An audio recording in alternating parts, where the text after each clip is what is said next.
महाभारत युद्ध में सारथी को लेकर दो प्रसंग आते हैं। एक और अर्जुन का ये प्रसंग है जहां भगवान कृष्ण सारथी बने। यही धरा है ये कुरुक्षेत्र की जहां आप बैठे हैं। एक और अर्जुन के रथ के सारथी बने श्री कृष्ण। कैसे बने वो आपको बताया गया। एक और प्रसंग आता है कर्ण के रथ के सारथी। जिस समय युद्ध प्रारंभ होना था, शल्य पांडवों के मामा थे, माद्री के भाई, युद्ध भूमि में प्रवेश कर रहे थे। कर्ण ने दुर्योधन से कहा कि दुर्योधन एक काम कर सकते हो क्या? दुर्योधन ने कहा बोलो। कहा अर्जुन के रथ के सारथी श्री कृष्ण हैं, मुझे मेरे रथ के लिए कोई मजबूत सारथी चाहिए, कोई अच्छा सारथी चाहिए। कहा कौन हो सकता है? कर्ण ने कहा अगर शल्य सारथी बन पाए तो मुझे लगता है कि वर्तमान में मेरे लिए बहुत मजबूती हो जाएगी। दुर्योधन ने कहा कर्ण, शल्य पांडवों का मामा, नकुल और सहदेव का, कहो तेरे रथ का सारथी बनना क्यों स्वीकार कर लेगा? चलो फिर भी दुर्योधन ने कहा मैं कोई युक्ति लगाता हूं। एक बात जीवन में व्यवहारिक देखना, जब बहुत ध्यान से समझना इस बात को, जब जीवन में लक्ष्य कोई अच्छा होता है, भाव सच्चा होता है, तो जीवन में आइडियाज भी वैसे वैसे निकलते हैं, योजनाएं भी वैसी वैसी बनती हैं। लेकिन दूसरी ओर जब जीवन में लक्ष्य बिगड़ा होता है, भाव में कपट होता है, स्वभाव में कटुता होती है, प्रयास करना जीवन में हो सके तो ये दो शब्दों का ध्यान रख के चलना, भाव में कपट नहीं और स्वभाव में कटुता नहीं। शब्द समझ में आ रहे हैं क्या? भाव में कपट नहीं और स्वभाव में कटुता नहीं। हो सके तो इसे ध्यान में रखना, बहुत काम आएंगे ये शब्द। लेकिन दुर्योधन ऐसा पात्र है जहां दोनों हैं, भाव में हर समय कपट, और जब भाव में कपट होगा, स्वभाव में कटुता होगी, तो फिर आइडियाज भी कुछ ना कुछ वैसे ही बनते रहेंगे। दुर्योधन सोचने लगा, युक्ति निकाली, और युक्ति ऐसी निकाली कि जब शल्य ने आना था, दुर्योधन ने स्वागत में खूब तोरण द्वार लगाए, खूब अभिनंदन के लिए बहुत से कार्य किए। दुर्योधन बहुत सभाव, और शल्य ने सोचा कि अभिनंदन संभवतया पांडव पक्ष की ओर से होगा, लेकिन शल्य समझ नहीं पाए और अभिनंदन उधर से था, करते करते पहुंच गए वहां जहां दुर्योधन का शिविर था।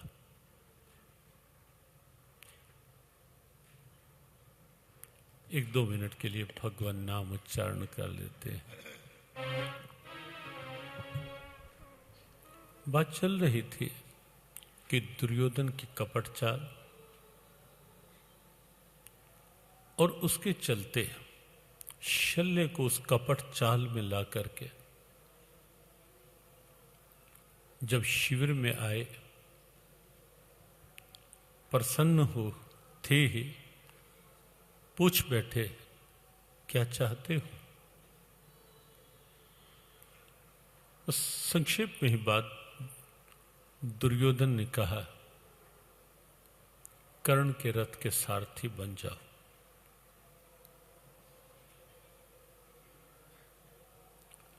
देखो, कपट की जो स्थितियां होती है ना, कल एक बात कही गई थी कि प्रथम अध्याय के दूसरे श्लोक में श्री गीता जी में दुर्योधन का प्रवेश है।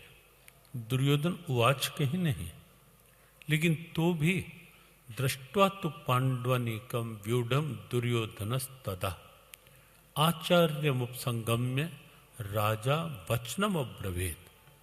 दुर्योधन की बात तो है, लेकिन दूसरे श्लोक से लेकर 11वें श्लोक तक जो 10 श्लोक में है, वो भले ही पढ़ने में आपको नहीं लगेगा कि केवल दुर्योधन योद्धाओं के नाम बता रहा है, लेकिन विचार दृष्टि से यदि आप देखेंगे तो आपको लगेगा कि उन श्लोकों में दुर्योधन के भीतर क्या है वो सब कुछ दिख रहा है।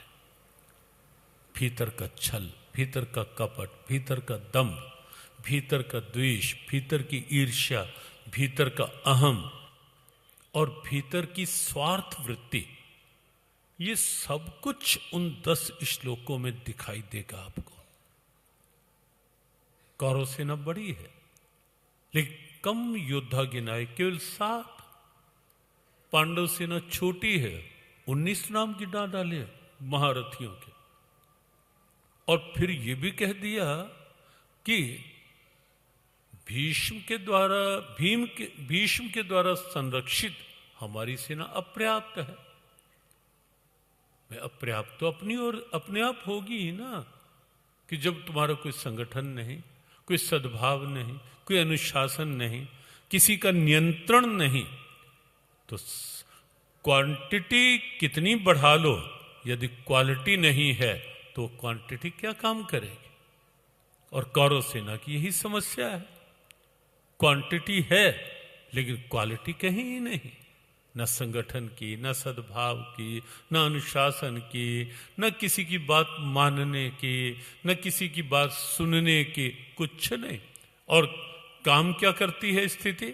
सेनापति कोई बने, कोई कुछ बने, लेकिन कई बार होता है सत्ता में आगे कोई और होता है, लेकिन पीछे किसी का कपट काम कर रहा होता है, पीछे किसी की ईगो काम कर रही होती है और राजनीति का दुर्बल पक्ष बना देती है उसे,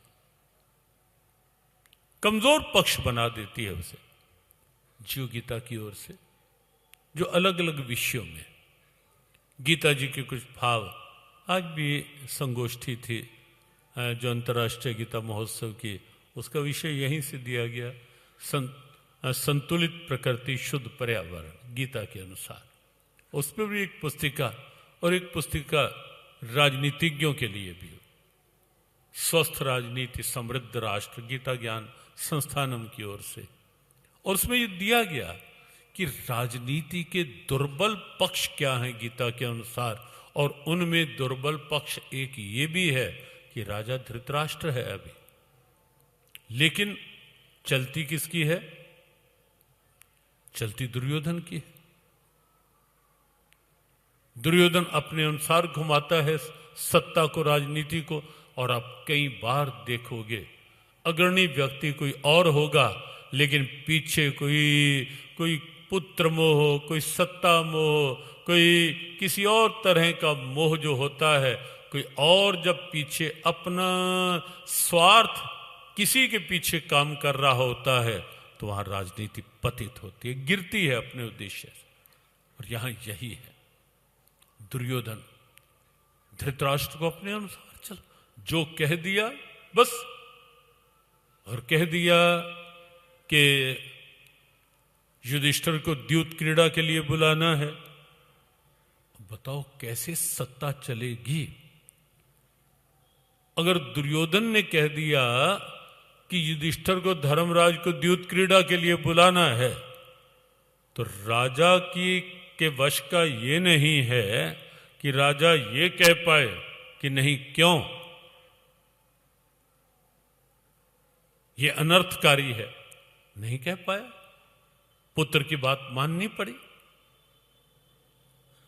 यदि कह दिया कि पांडवों को वारणाव्रत भेजना है, पता था कि मार्ग में लाक्षागृह लकड़ी का मकान बना रखा है, उसमें 5 पांडवों को रात्रि विश्राम के लिए कहा जाएगा और रात रात में उस लाक्षागृह लकड़ी के मकान को आग लगाकर पांडवों को जीवित समाप्त कर दिया जाएगा। धृतराष्ट्र को पता है, लेकिन पुत्र मोह नहीं कह पाया धृतराष्ट्र। उचित नहीं, उचित बात कह पाना बड़ा मुश्किल काम। और यहां भी दुर्योधन की वही स्थिति आप देखेंगे।